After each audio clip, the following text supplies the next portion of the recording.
Good afternoon. This is Pamela, and you're listening to Watchman on the Pod.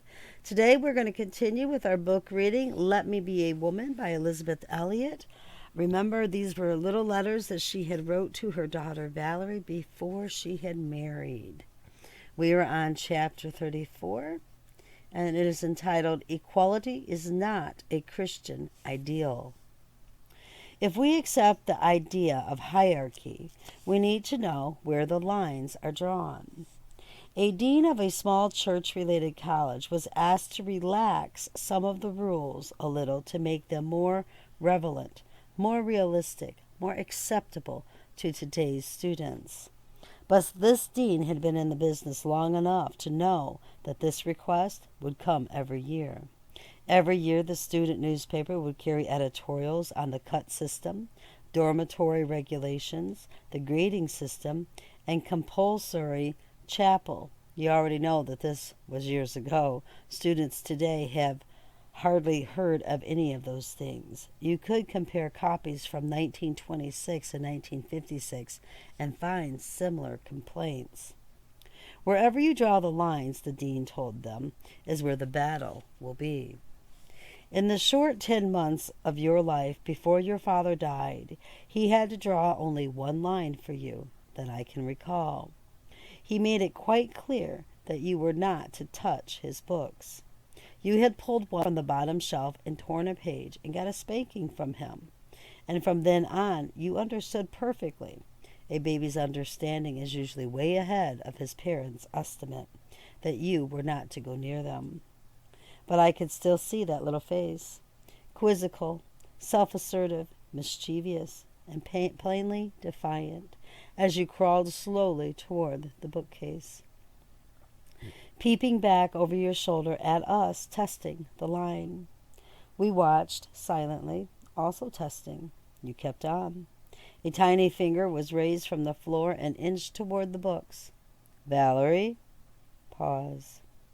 The finger posed in midair, the look still defiant, silent. Then the finger moved ever so slightly. No. The finger stopped. The expression relaxed, changed suddenly to purposefulness, and you crawled away as though you had urgent business elsewhere. Lines must be drawn. The universe is run by laws which can be relied on. Not only do college deans and parents draw lines in order to control students and children, any business has to be run by certain clearly defined principles. A job description is given to an applicant, and if he qualifies for the job and accepts it, he accepts also the boundaries set for him and the responsibilities that go with it. But the great question for us women is, where have the lines been drawn? Is a woman required to be subject to her husband?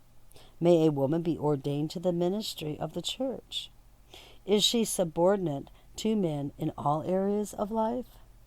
Many women readily accept the notion of created order, but consider men and women to have been created equal. Equality is not really a Christian ideal. It is, in the first place, very hard to get at what people mean when they speak of equality. Surely they can't mean that men and women are like two halves of an hourglass or an orange. Jacques Barzon, in his House of Intellect, says, superior and inferior can be determined only with respect to a single quality for a single purpose. Men are incommensurable and must be deemed equal. Equality is but one of man's qualities and among the most dispensable. Men and women are equal, we may say, in having been created by God. Both male and female are created in his image. They bear the divine stamp. They are equally called to obedience and responsibility, but there are differences in the responsibilities. But Adam and Eve sinned and are equally guilty. Therefore, both are equally the objects of God's grace. The statement, all men are created equal, is a political one. referring to a single quality for a single purpose. C.S. Lewis called this a legal fiction, useful, necessary, but not by any means always desirable.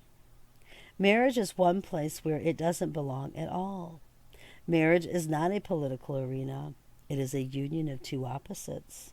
It is a confusion to speak of separate but equal or opposite but equal, in referring to this unique union of two people who have become, because they were made different in order that they might thus become one flesh. Chapter 35, Heirs of Grace. There is a rabbit nibbling clover underneath the window where I sit at the typewriter. Two men are standing in a small motorboat that moves by in the harbor, and two mourning doves sit side by side on the telephone wire. The wild roses are in full bloom now, nearly covering the split-rail fence across the road. It is hard to stay at the typewriter on such a morning. I would like to walk with you down the beach and find a hollow in the dune where we could sit and talk. Your air letter came this morning, written just after your arrival in Amsterdam. You wrote of small, vine-covered, thatched cottages and tall, majestic stone houses, of windows with sheer lace-bordered curtains, and an abundance of plants and flowers, of neat farmland with canals bordering each plot. You noticed order and cleanliness. Cape Cod, some charming town. Let's see, how's that? Yep, Cape Cod has some charming towns, of which Chatham is one, also neat and orderly. Men were out cutting the weeds from curbstones yesterday. The weathered shingle cottages have white curtains. There are many neat vegetable gardens surrounded by wire fences to keep out the rabbits. Yesterday's count when I went to the post office on the bicycle was 44. What is this joy which we feel in order and design?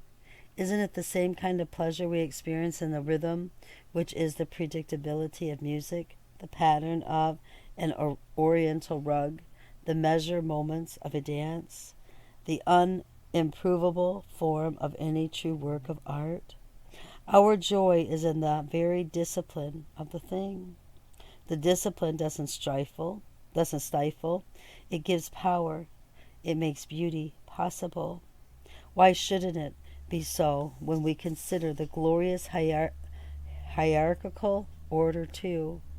Each being plays its part in the music, in the pattern, in the dance, and in playing it in accord with the Creator's instructions finds its fullest joy. This is a grace, and there is no more beautiful expression in the Bible to describe a married couple when Peter's heirs together of the grace of life. The context of this phrase is interesting. Peter is writing to exiles about how they ought to conduct themselves in the countries to which they have been scattered. Their obedience to authority may ultimately lead the surrounding peoples to glorify God. Servants are to submit to their masters, whether they are good or bad, for Christ suffered unjustly, and it is his example they are exhorted to follow. Married women are to adapt themselves to their husbands, following the example of Sarah, who obeyed Abraham. Husbands are to try to understand, as Philip translation has it, their wives, honoring them as physically weaker, yet equally heirs with you of the grace of life. Servants, masters, wives, and husbands have their special graces and special instructions. It all makes up the pattern, God's pattern. Each is as much a part of that pattern as the other. But when we think of the whole in terms of painting, a dance, or a symphony, the notion of equality seems out of place altogether. Yet husband and wife are in intricate and intimate way equally heirs, and their joint inheritance is grace. Chapter 36, Proportional Equality. Marriage is not a 50-50 proposition.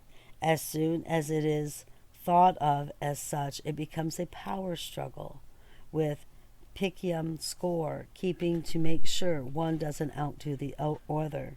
If I do this, then you have to do that. I have read of marriage contracts in which every household chore was actually designated to one or the other. The wife, for example, makes breakfast, sees the children are dressed, fed, and given books, lunch money, bus passes, gym clothes, and so on Tuesdays and Thursdays. The husband does all this on Mondays, Wednesdays, and Fridays. The wife cooks dinner on Mondays, Wednesdays, and Fridays, the husband on Tuesdays and Thursdays. Weekends are worked out according to how much outside work there is to be done, who has done the most extras during the week, and so forth. Can you imagine sitting down on Saturdays to add up the score? Can you imagine calling such an arrangement a marriage? Could it be anything but a business partnership? But some call it freedom or maturity. What then is the percentage supposed to be? Wrong question. If you were heirs together of a great aunt's estate, you might ask it, but it is grace we are talking about, the grace of life. Your equalities have been delineated. Equally sinners, equally responsible, equally in need of grace, and equally the objects of that grace. That's where the 50-50 matters ends. You take up life as husband and wife, and you start laying down your lives, not as martyrs, not as doormats or aesthetics making a special bid for sainthood, but as two lovers who have needed and received grace, and who knows very well that they are going to keep on needing and receiving it every day that they live together. There is a great relief in not having to be equal. Home is a place where we ought to be allowed to be unequal, where everyone knows everyone else's inequalities and knows, furthermore, that it is the inequalities that make the home work. But inequality is really the wrong word. Perhaps Aristotle's idea of justice explains what I mean. He called justice proportional equality. That is, justice is the art of allotting carefully graded shares of honor, power, liberty, and the like to various ranks of a fixed social hierarchy, and when justice succeeds, she produces a harmony of differences. I won't argue the political validity of Aristotle's definition. It must have worked in his time and other times since then, but that is another world, a world which Christians have to live with and participate in, but which is not necessarily run on Christian lines. A Christian home, however, is a world in itself, a microcosm representing, as the church also represents, the hierarchy of the cosmos itself. It can be run on Christian lines. That phrase, carefully graded shares, is enough to raise hackles. Who is to grade and allot those shares? Clearly, somebody has to. There must be authority to do this. There are 6 of us children in the home where I grew up, covering an age span of 16 years. The best bedroom, which was the only one that had a bathroom attached, belonged to my step-grandmother, who lived with us for 8 years. When she died, that bedroom became my parents'. The best chair in the living room, the one with lamp and footstool, was my father's. He sat at one end of the dining room table. Mother sat at the other end. 4-year-olds had to work to do just as a 20-year-olds had, but it was carefully graded. Small ones did the wastebaskets, big ones the cooking, lawn mowing, ironing, house painting. Girls knew which of that list were their task. Boys knew theirs. Girls did most of the dishwashing, but the 4 boys took turns at drying and putting away. My mother cooked enormous quantities of good, plain food. Usually there were seconds for those who wanted seconds, but my mother somehow never cared for any. There were occasional complaints of injustice, of how come he doesn't have to, variety. My sister's idea of justice, if there was one cookie left on the plate, was, does anybody want this worse than I do? If there was what my father called a squabble among the children, they were summoned separately to testify. The minute a plaintiff began with, well, he was stopped. What did you do? Was the question. I only want to hear what you did. Sometimes this resulted in the testimonies petering out altogether and charges being dropped. This household justice was based on household authority. In marriage, if two mature people love each other, this whole matter of authority is almost entirely a tacit understanding. I could probably count on one hand, maybe one finger, the times in my own marriages when it became a conscious issue. When it did, of course, I had to remember that lines had been drawn not by my husband, but by God. I was the one originally created to be a help, not an antagonist. And that, brothers and sisters, is the reading for today. Next time we will start with chapter 37, and that is the humility of ceremony.